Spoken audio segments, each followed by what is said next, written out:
tum hagolakpaga mayam ngasi senga kaikakse debu machet ama dawna phengdongnaba tawibako kuine phengdaba sum pharak tana leireko senga gase sum kwaj naita chanabai puthokpada sum kauraba doidi ketili sisu handak isinga thaknadare sum leire namsan naina do thok sabi dare do handak haidina sije phengdoeba phajana suga sum phaujalle debuna phengbanina pura langeba. Hello ma'am, good evening. हम blog तो आयुक्त से अमगने को ऐसे काउथोरे blog नंबरगा दो आयुक्त तो breakfast तो खेची जुम तो सल्ले ना सिटी संडे सो वही बनी ना संडे ब्लॉग वही दुनिया बको दो मंडे दनी ना थांगत तो इसे अदुनी आयुक्त तो ब्रेकफास्ट ना खेची थोंजले आंगांग सिंचु लोई पिजारे हंदक से चा थोनिंग दरे आना खेची तो सन्ना माय चा करे निने मसु लांगना वारी साना ना खना ना तौना दुमाय लै थोकपदा सुम ब्लॉग का लोई काउथोए अदुगैदी लोयरगा सम ब्रेकफास्ट का तोगा नाहक पोथारेबा नसीदी फीसु सादरे लै दो बारोदुमु उसोयगा मोसोरी हवाईगा इरोले अदुगैदी बोरा हौरेबा अदोनी ब्लॉग अमत्ता सेमौदरे अदोनी हयेंग थांगतोइने से निंजंगकपा हायगद्रा हयेंग थांगतोइना अदुना तो जिकसे नुथिनगी मतमनेबको नाहा हिपुरे अदो मचा थोइबीगा मबोंगना जु कोइथोकपा पुथोकरे दो मैम आई नसी फीगा सारारोय नसीदी सारोयगे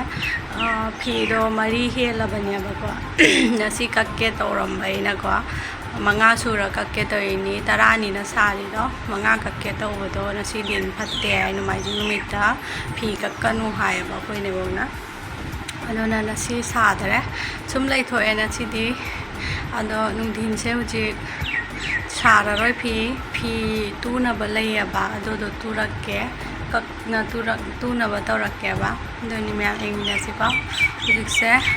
इमुंग मांगोनगासे हाना सितोगे इसे लुजारगा हुजिकता चंगैनेबको थबकसे हान लोइसलमगे इमुंग मांगोनगा सितखोना अदुगैदी फी कक्पै फमगे एंसिको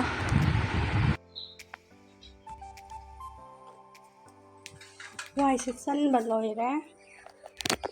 लै सिंगसिंगसे चाइरमगे खरा कंगे लोइना तो नुंसा याम सारदी सिसे कंगेबा यामना चाइरमगे हौदोंग से मचादबीना लिपस्टिक तैसनना यो मतुदा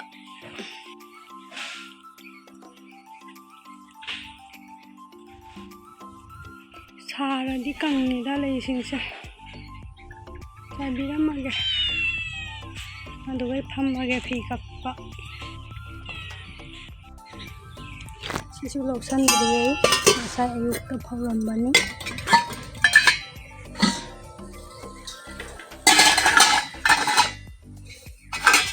pusalamage hana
साबना हुमांगना लोरे मैम उरबा मैम गार्डनिंग तौरसु गार्डनिंग तौबा इशु यंग अवाबा हाइबु मतम पिबा याम मथौ ताइ इसिंग चाइबा मखोंग सोंगबिबा सिजु थपगा चौबा मनी मैम द चलागे फी तुना बताओरगे कना सी कैक्टस से मैम आइना मचा मचा थुदे थुदे का सुम चारा मैम तो सलेबा सुमी पाम यावे बचारा पिउ गाइना सुम पीना गाइना याम आइना थाजलबनी ऐसु मचेत का पूरा लाकपनी मी युमदेको अदो क्याम जामना चोंगले होजे सुम सुगुंबसे थुदे थुदे नमजलिंदा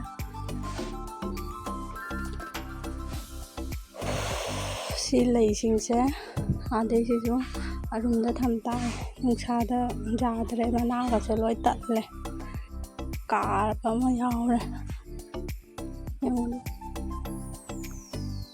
अरुमदा थमता सिदी अंदर लई साथ साथरे चे लैसे सी खतम का चले सी अंगांग बरानी कलर से दी साथ में चला किधर है चल लगे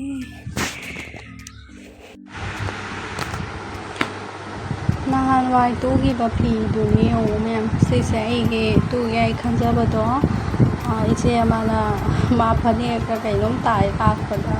मासु उथोकिदनाने आई तुबीरो आइना हाइरमे खंगाबा आइना आई तुदोइनी गाय जादे नंदी बाजार चपनीना सुम लेरा तुजरो आई तुबतो आई नमनने मागी तुहलमने चेन पानबी खुदांग अचोनबी तुदोइबको दो सिना स्लीपलेस सुम अयुक नुंदांगे दो अनीमक मासु पामे आई मी लाको बुदिंगी अनीमक पाम तुनरेको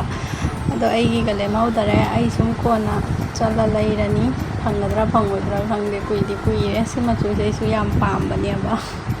उपाय लेते अदो पीरगे कक्ना थम्मगे तुबदी खंगदेको नंगोद्रा दो अनीमक कक्सलगे हौजिक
कक्पा लोरे अनिमक सिसु लोरे